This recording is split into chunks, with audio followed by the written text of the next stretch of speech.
என்னைக்காவது நீ யோசிச்சியா ஏன் படிக்கணும்னு? இவங்க சொல்கிறாங்க, அவங்க சொல்கிறாங்க, அம்மா சொல்கிறாங்க, அப்பா சொல்கிறாங்க. நீ படித்தா என்ன நடக்கும்ன்றத சொல்கிறேன். மதுரையில் ஆயுள் தண்டனை கைதிகளுக்கு ஒரு மோட்டிவேஷன் ப்ரோக்ராம் பண்ணணுன்ட்டு என்னை கூப்பிட்டு மோட்டிவேஷனுக்கு மதுரைக்கு கூப்பிடுறாங்க. வந்து ப்ரோக்ராம் ஆரம்பிக்கும் பொழுதே மணி 6:45, 7:40 நான் கிளம்பி ஆகணும். ஏன்னா 8:30 மணிக்கு எனக்கு ஃப்ளைட். வெளியில் வரணும். அன்றைக்கி தெற்கு மாட வீதியில் விழா. சிறையிலிருந்து ஏர்போர்ட்டுக்கு போகிறதுக்கு 40 மினிட்ஸ் ஆகும். நான் 20 மினிட்ஸில் போனாதான் 20 நிமிஷத்தில் இது கதை மூடிடும். ரொம்ப ரஷ். வண்டி எடுப்பானார் எஸ்பி. வண்டி எடுத்தாங்க. டிரைவர் உட்காராருங்க டிரைவர் சீட்டில்.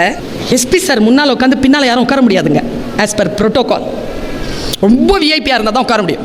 பக்கத்தில் 2 பேர் வந்து புல்லட்டில் டிஎஸ்பி, புல்லட்டில் எஸ்கார்ட்ஸ் வராங்க. 8:05 உள்ளே போயாச்சு. அப்போ எஸ்பி சாரில் have a nice trip madam அப்படின்ட்டு சொல்லி போனார். அப்போ டிஎஸ்பியாக இருந்த முத்துப்பாண்டின்னு ஒரு போலீஸ் ஆஃபீஸர், அவர் மேம் ஒரே நிமிஷம் மேம் அப்படின்னாரு. சார் இந்த காட்சி இல்லை மேடம், இதை நான் என் மகளுக்கு சொல்ல போகிறேன் மேடம். என்னது சார்ண்ணா? நீங்கள் யார் மேடம்?